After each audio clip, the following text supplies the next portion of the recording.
अस्सलामुअलैकुम, welcome back to Python programming. Last video में हमने फंक्शन को पैरामीटर्स और रिटर्न वैल्यूज के साथ यूज़ करना देखा था। आज की वीडियो में हम एक और फंक्शन का इम्पॉर्टेंट कॉन्सेप्ट सीखने जा रहे हैं, डिफ़ॉल्ट आर्ग्यूमेंट्स और कीवर्ड आर्ग्यूमेंट्स। ये फंक्शंस को और ज़्यादा फ्लेक्सिबल बनाते हैं और हमें बार बार अननेसेसरी वैल्यूज़ देने की ज़रूरत नहीं होती। हम डिफ़ॉल्ट आर्ग्यूमेंट्स क्या हैं? अगर यूज़र कोई वैल्यू ना दे तो फंक्शन एक डिफ़ॉल्ट वैल्यू यूज़ करेगा, मतलब ऑलरेडी डिफाइंड वैल्यू यूज़ करेगा।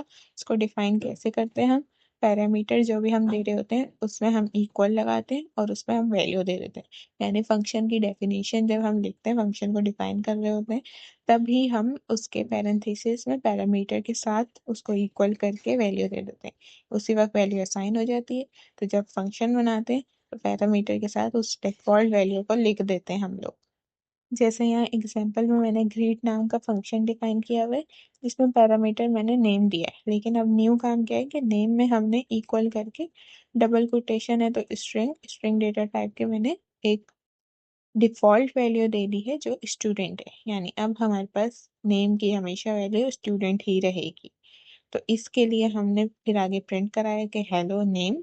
अब हम इसमें दो काम हो सकते हैं। जब हम इसको कॉल कर रहे हैं बगैर कोई वैल्यू दिए तो हमारे पास आउटपुट आएगा हेलो स्टूडेंट, जो ऑलरेडी डिफाइंड वैल्यू है उसके साथ हेलो प्रिंट कर देगा। लेकिन अगर हम ग्रीट को कॉल कर रहे हैं और उसके अंदर हम खुद वैल्यू दे रहे हैं अलग से, तो ये आउटपुट होगा कि हेलो और जो भी हमारी वैल्यू होगी वो प्रिंट होगी, स्टूडेंट उस वक्त यूज नहीं होगा। तो ये दो तरह से काम करते हैं। मतलब एक जर्नल वैल्यू ऑलरेडी डिफाइन है जो जब यूज होगी कि अगर यूजर को इनपुट ना दे, लेकिन अगर यूजर इनपुट दे रहा है तो वो वैल्यू जाके उससे चेंज हो जाएगी, उसमें दूसरी वैल्यू स्टोर हो जाएगी और फिर वही वैल्यू प्रिंट हो रही होगी। अगर यूजर नहीं दे रहा तो डिफॉल्ट वैल्यू यूज होगी, अगर यूजर दे रहा है तो उसकी दी हुई वैल्यू यूज हो रही होगी।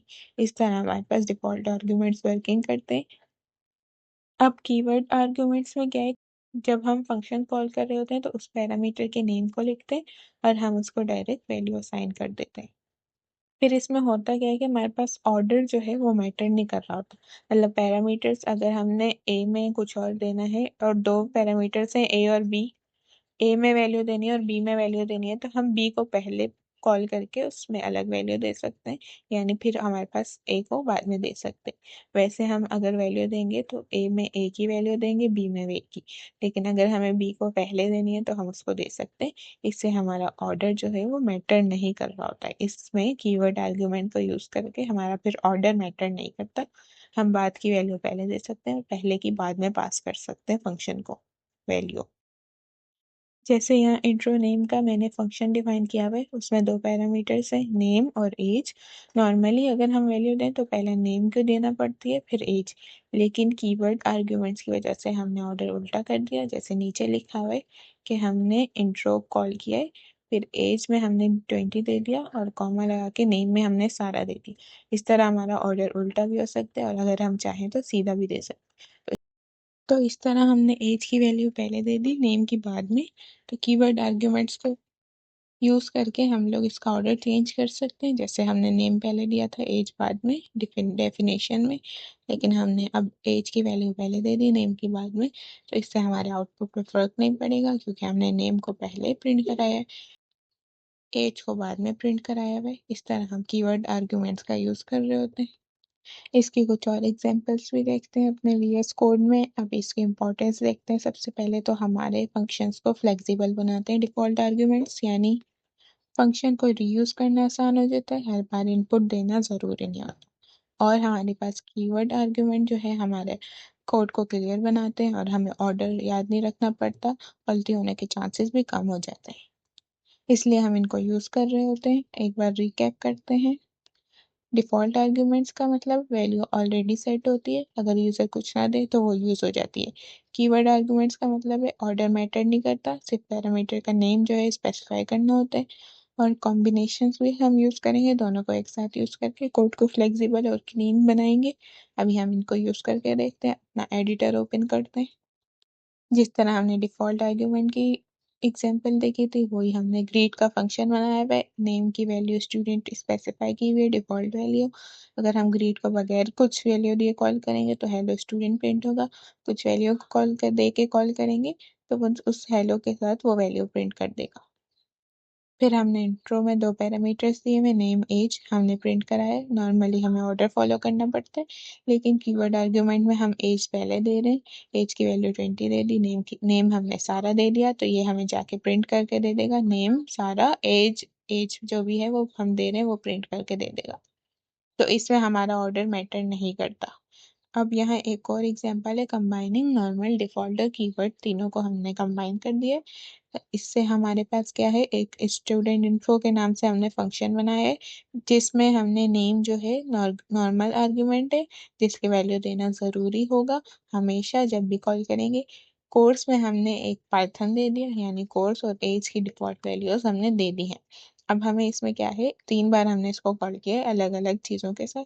सबसे पहले हमने स्टूडेंट इन्फो में हमने नेम दिया, यानी हम नेम दे रहे हैं, वो जाके नेम में कॉपी होगा और वो हमें प्रिंट कर देगा, और बाकी जो है उसके साथ डिफॉल्ट वैल्यूज पाइथन और 18 प्रिंट हो जाएंगी। अब अगली में हमने क्या है कि हमने नेम दिया सारा, एज भी दे दी। अब यहाँ क्या होगा, नेम जो है सारा प्रिंट होगा, कोर्स में वही डिफॉल्ट वैल्यू, और एज की जो वैल्यू पास की है 20 वो पास होगी, वो जाके प्रिंट होगी। फिर हमने क्या किया, हमने ऑर्डर उलट किया है, कोर्स पहले हमने दे दिया जावा, लेकिन नेम हमने बाद में दिया अहमद। फिर भी हमारे पास प्रिंट होगा नहीं, पहले अहमद नेम, फिर कोर्स जावा, और एज की डिफॉल्ट वैल्यू जो है 18 वो प्रिंट हो जाएगी। इसको हमने डिफरेंट तरीकों से कॉल करके देखा है। तो इस तरह हमारे पास डिफॉल्ट और कीवर्ड आर्गुमेंट जो है कोड को फ्लेक्सिबल और रीटेबल बनाते हैं। अब हम इसको रन करके देखते हैं और देखते हैं हमारा आउटपुट क्या आ रहा है। सबसे पहले हेलो स्टूडेंट है, जो हमने ग्रीट को कॉल किया था, डिफॉल्ट वैल्यू यूज कर ली। फिर ग्रीट में वैल्यू दी थी, तो स्टूडेंट की जगह इसने वो वैल्यू यूज की, हेलो अली दी है। फिर हमने इसको नेम और एज दी थी, लेकिन ऑर्डर उल्टा था।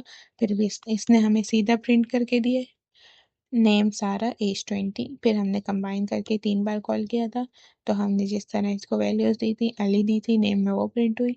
फिर हमने सारा दी थी नेम में, फिर अहमद दिया था। तो इस तरह हमारे पास कीवर्ड और डिफॉल्ट आर्ग्यूमेंट्स हमारे पास यूज हो रहे होते हैं।